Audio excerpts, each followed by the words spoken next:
Welcome back to another Tea Time with me, Amanda Prochaska. We're so glad that you're here today. We are talking all about procurement orchestration, where we are today and where we're going in the future. So I cannot wait to get started. Pick up your cup of whatever you're drinking today and cheers. Let's go ahead and get started.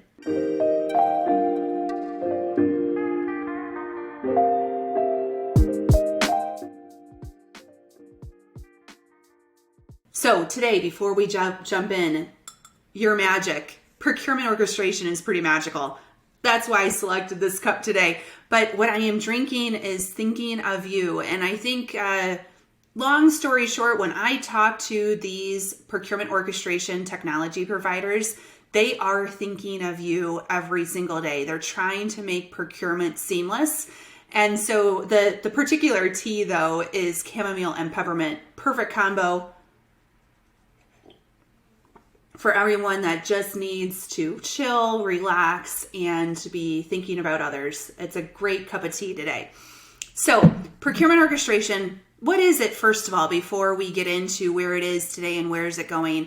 So, procurement orchestration is the way to harmonize all of the different processes within procurement and really make it a seamless experience for whoever is interacting with procurement. So, as you know, as a procurement professional, we have a lot of different touch points within an organization. I always called ourselves a little hub, right? So people come to us and then we have to go out to legal and risk and the business users and IT and whoever else might be to make sure that the relationship that we're building with the supplier is a solid one. So, and it protects the organization, it builds in what we're expecting for long term. So there's a lot that goes on within procurement. But unfortunately, when, let's just say, we're going through an RFP process or a contracting process, or even sometimes the buying process, people feel like still to this day that procurement is a bit of a black hole. So what procurement orchestration is trying to do is make that process more visible so people understand where it's at in the process and who's being involved, but then also more actionable through workflows and different ways to task manage everything that's going on in procurement. So that's the best way that I can describe procurement orchestration. It is going to go all over the place in the coming future, and we're going to talk about that today, but it is a game changer when it comes to how we want to operate and optimize procurement moving forward end to end. It's not just procure to pay. It's not just source to pay. It's not just contracting. It's not just whatever. Procurement orchestration is going to truly cut across and enable your team to focus where they need to be, but then also provide a better way to engage and interact with your stakeholders. So it is something, if you're not considering procurement orchestration yet, you should have it on your radar to be looking at over the next 1 to 2 years. So where are we today with procurement orchestration? I'm going to take a sip. I hope you're enjoying whatever you're drinking today too, as much as I am. But where are we today? So we have various different procurement orchestration technologies that are out there today. And what I love about how things are evolving in this space is everyone's kind of starting from a different starting point. So you have technologies like Focal Point, and they started with really that kind of intake up front of like, when do we actually start engaging procurement?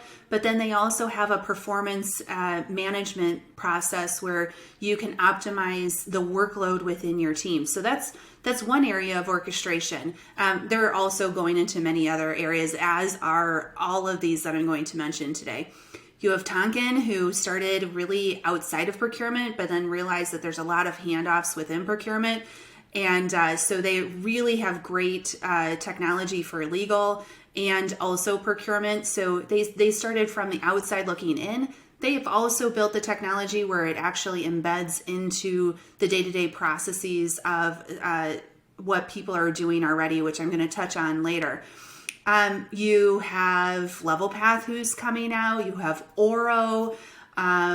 Gosh, there are just so many different ones. I'm probably missing some of them today, but they all start from a different, unique starting point, which eventually I think they're going to merge together and continue to grow and morph and really cover the end to end.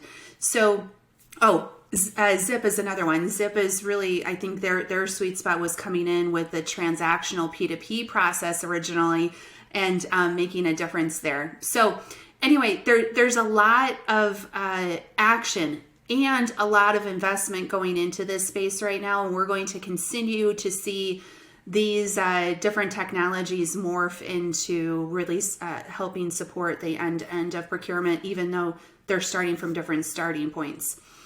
What I'm seeing though, as where we are today, they're still building platforms. So part of the struggle that we have within change management is getting people to move away from where they're working today to a different platform to initiate the process. So a lot of these are still platform-based. They layer on top of the investments you've already made.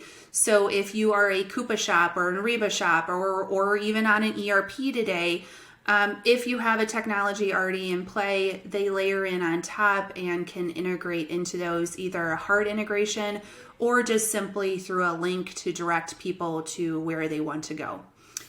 So for instance, and I'm going to give you an example of how someone might use this particular type of technology. So you have a user out there, let's just say they sit in HR for a simple example, and they need to bring in a consultant. And that person in HR, they don't really order stuff very often. They don't really interact with procurement overly often, and they're fairly new to the organization. So do they know how to actually even start that process per your guidelines and per how you would want them to interact with procurement? If they don't, likely they're going to go out and they're going to contact whoever they've used before in a past life, in a current life, or people through Google will research a different consulting firm that might meet their needs. But with procurement orchestration, what they're going to do is they will be directed to go to this one landing page as it's designed today. And they'll be asked a couple of simple questions, like, what are you looking for? What type of service? When do you need it? And that kind of stuff. And if you already have in procurement a contract for that particular type of service, it will direct you to that particular service. If you don't have a contract for that service, it will direct you into another process depending on your thresholds. Let's just say this is a $500,000 engagement for a consultant. It might go through a sourcing process at that point in time. But depending on how you've configured the system, let's just say it's a small engagement, $10,000, $15,000 for this consultant, very short, might not meet the criteria for sourcing, then it might just direct them to go into the buying process through your P2P solution. So that's kind of how these work, and that's a simple example. There's a ton of other examples, but hopefully that helps kind of frame out how a person would engage with this. Now, it's still going to a platform. They still need to know that they need to go there, which requires some change management. It also requires, as you're going through and implementing these tools, to kind of have an understanding of what your process is today. And I think that's where most people struggle with where we're starting from right now with procurement orchestration. There's a lot that you could put into it, but there's a lot that you're going to have to think through about how you actually want to design the process, because probably a lot of these processes are not standardized. They grew organically. You might have one process for one area of the business and another process for a different area of the business. So you're really going to have to think through how you want to design your processes moving forward. And that's actually where Wonder Services helps at the end of the day with an implementation like this, is really getting a good understanding of how you want to configure the system. Now, the cool part is all of these systems are super easy to configure and develop your workflow in. You have to check it out. They're simply amazing when it comes to that standpoint. So just because you design it once doesn't mean you're not going to change that process, and it's easily done within these systems. So no worry on that point. It's just getting to the point where you know what the process might be is the challenge. Okay. Now, here's another thing that's super cool about procurement orchestration is that it is going to change the game, y'all. Like, I cannot wait for the day when people actually understand where things are at within procurement, and they understand that there might be an SLA around it, and we're actually going to get back to them, and they might understand how much work procurement puts into making things happen within an organization. I cannot wait for that moment, and I truly think that procurement orchestration is going to change the game. To the extent, and even though these layer on top of your source or pay solutions today, they might even change the game when it comes to traditionally how we think work gets done within a procure to pay process, for instance. So instead of a requisitioner typing in all the stuff that they need in a freeform requisition in your solution today, it might happen through a prompting type of a scenario where they're asked questions and they respond, or it might even have an AI layer in it. So based off of your first response, it might give you suggestions on how to complete the transaction. So someone doesn't feel like they're going into a procurement tool. They're actually just being asked a series of simple questions, and it completes the transaction for them. So it could really change the way of how we're thinking buying and payment happen within organizations. I cannot wait for that. So truly, this needs to be on your radar as a procurement leader. Okay, so with that said, let's talk about where we're going.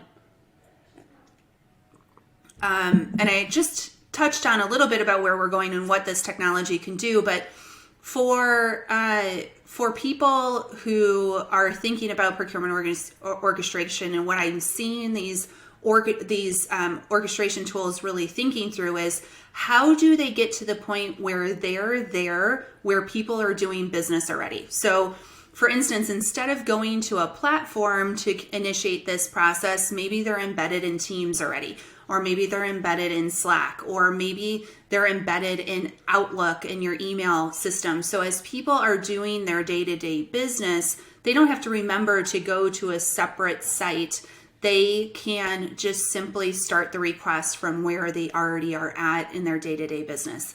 That to me is key to all of this, because if someone just wants to make a purchase, or someone wants to engage a brand new supplier, it might be a completely different process, but it starts all where they are naturally at today. It's going to make that process, that interaction, so seamless to an end user that we can finally get to the point where maybe procurement is brought in early, or maybe there's more value that we can achieve because we are interacting at the right moments in time. So I think that is going to be a critical next step in where we're going with procurement orchestration, is getting to where people are already at doing their business. Now, also with procurement orchestration, they don't have all of the integrations yet. So if you start talking to some of these companies, they will have some light integrations with your standard source or pay solutions. They might also have some light integration to your ERPs.